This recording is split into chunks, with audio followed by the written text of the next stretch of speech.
twin turbo, bi-turbo, variable geometry turbos. So what's a turbocharger and how does it work? How can you make more power out of thin air? I'll show you how.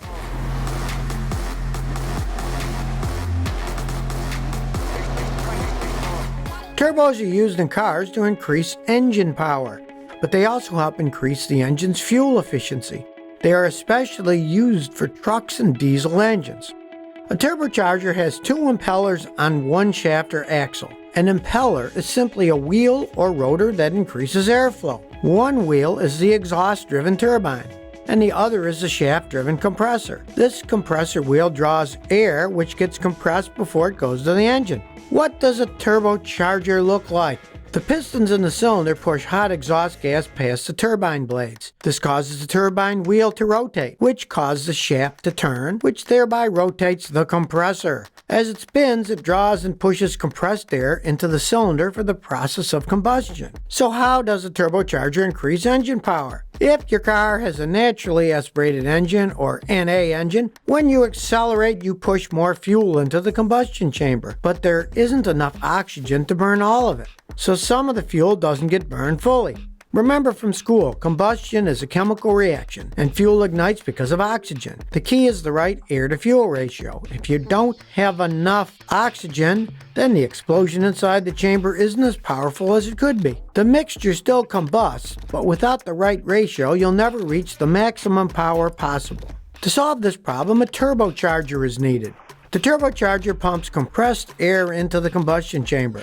An intercooler cools the air, which compresses it even further, so that it takes up less space. So more air gets fed into the cylinder, but in less amount of space. So there's also space for more fuel. So more air, more fuel, and now a more powerful reaction happens inside the chamber and forces the pistons to turn the crankshaft with more force. Even with a small engine, a turbocharger can create a lot of power. A turbo can increase power output 15 to 20% or more in an NA engine. In general, turbocharged cars have better fuel economy and reduce toxic gases since fuel is burned more efficiently. But some people believe that they don't meet published fuel economy estimates. Only that could be due to a driver's behavior and also the EPA's fuel economy methodology. So who came up with all of this? It was actually invented almost the same time as the internal combustion engine was designed. The first mention of a turbo system dates to 1885. German engineers Diesel and Daimler began developing a unit that was supposed to compress air and pump it into an automobile's engine combustion chamber. They were excited with the idea of harnessing energy made from exhaust gas, then forcing compressed air into the cylinder. It sounds simple, but it took many years to do it successfully. Swiss engineer Alfred Bucchi was the first to successfully inject exhaust gas into the engine to increase power. And in 1911, he patented the turbocharging system in the U.S. The prototype achieved a steady 120% increase in engine power. That marked the beginning of the gradual development and usage of turbo technologies. General Electric began developing turbochargers in the late 1910s. In 1920, the Lapierre biplane was powered by a Liberty engine with the GE turbocharger. It had a service ceiling of 20,200 feet and set a new altitude record of 33,113 feet, all thanks to the turbo engine. In the mid-1920s, turbochargers were being used on ships and locomotives. In the auto industry, truck manufacturers were the first to use turbochargers. The first commercial turbocharger was produced in 1938 at Swiss Machine Works Sauer in Switzerland. And the first passenger cars equipped with turbos were the Oldsmobile Jetfire and Chevrolet Corvair Monza, which was launched in the American market in 1962-63 by General Motors. A key turning point happened in the late 1970s when a turbocharger was installed on the Saab 99 Turbo. Then the first car with a diesel turbo engine to go to market was the Mercedes-Benz 300 SD. With turbos, manufacturers were able to increase the diesel engine's efficiency to that of a gasoline engine while maintaining lower emissions. Today, turbocharged engines are especially useful in small vehicles where engine space is limited and larger engines are impossible to install. But not everything is as simple when it comes to turbocharged. As more exhaust gas turns the turbine wheel, the higher the rotational speed and therefore more fresh air gets pumped in by the compressor wheel. The exhaust gas can spin the turbine wheel up to the speed of 150,000 to 210,000 revolutions per minute. To compare, the rotor of a Boeing 747 engine airplane rotates at 7,000 RPMs. See the difference? This is the area where the classic turbocharger got into trouble. You might think a classic turbo was able to accelerate at any moment, but there's the thing. Imagine you're driving at a low speed and the engine is running at a low RPM.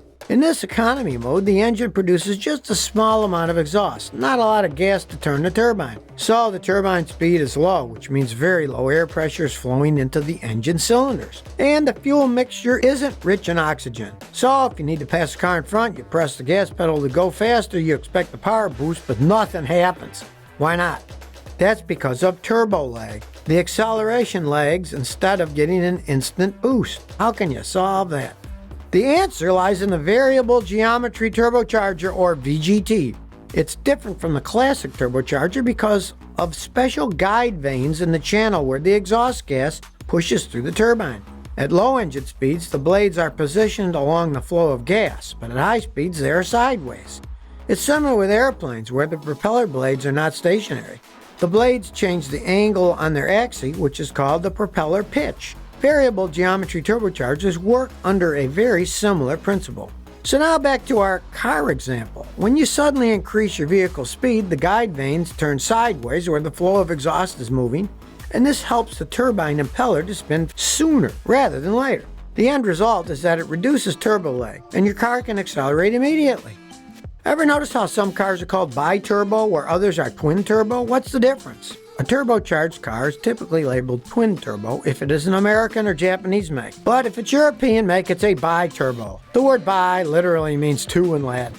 So the terms twin-turbo and bi-turbo are generally interchangeable. That said, there are different types of bi-turbo engines, like parallel or sequential turbos, and that's usually where the confusion lies. A parallel turbo configuration uses two turbos, both of the same size. The point of parallel turbocharging is to reduce turbo lag. It does that by using two smaller turbochargers rather than one larger turbocharger. On engines with multiple cylinder banks like V engines and flat engines, parallel turbos simplify the exhaust system. Contrast that with sequential turbocharging. The engine setup uses one small turbocharger for lower engine speeds. That's the primary turbo. But it also uses a second larger turbocharger or both at higher engine speeds. What's the purpose of the sequential setup? Well, large turbos are limited in that they provide insufficient boost at low RPM. On the other hand, smaller turbos are effective at low RPM but aren't able to provide the quantity of compressed intake gas required at higher RPMs. But if your car can coordinate the two turbos, then you can decrease turbo lag without compromising power at high RPM. That's the advantage of sequential turbocharging. Twin turbo systems are not cheap and they're usually in high-end model vehicles. The aim isn't just to reduce turbo lag or even the acceleration dynamics. It focuses on increasing overall performance. Twin turbos are essentially more efficient than a single turbocharger. You can also have more than two turbos on a larger engine, which is what sports cars do. Take the Bugatti Veyron, for example. It's able to output 1,001 horsepower because it uses four turbos, which is called quad turbocharger. What is the lifespan of a turbocharged engine? A turbo engine, especially one that's smaller in volume, regularly works to its limit. With a smaller volume, a turbo engine has the same power as a naturally aspirated engine with a larger volume. Since it works heavier loads, the turbo engine wears out faster. Many car manufacturers claim that a turbo engine has a life of around 95 to 125,000 miles. After that, the compressor should be checked regularly and when necessary, repaired. Running it for less than 185,000 miles is possible without problems, sometimes. An important thing is that if you don't follow the guidelines and recommendations, the parts of the turbo engine may not even reach 62,000 miles. Turbo engines break because, unlike an NA engine, turbos are pickier when it comes to the quality of engine oil and fuel. If your turbo engine breaks down due to low quality fuel, it'll cost you much more than repairing an NA engine. Here's another tip. If you're on the road and you've been driving the car for a long time, don't turn off the turbo engine immediately. It's better to allow the engine to idle 1 to 2 minutes first to cool down the turbo. Otherwise, if you turn off the ignition right away, the engine oil will disappear instantly, but the rotating rotor will still be spinning fast without lubrication for some time. If that happens, it will significantly affect the condition of the turbine. That's why in some cars, a turbo timer is installed, which turns off the engine after a set time after you turn off the ignition. A turbo timer helps preserve the life of the turbines. If you like this episode, please subscribe to my channel for more car histories and technology.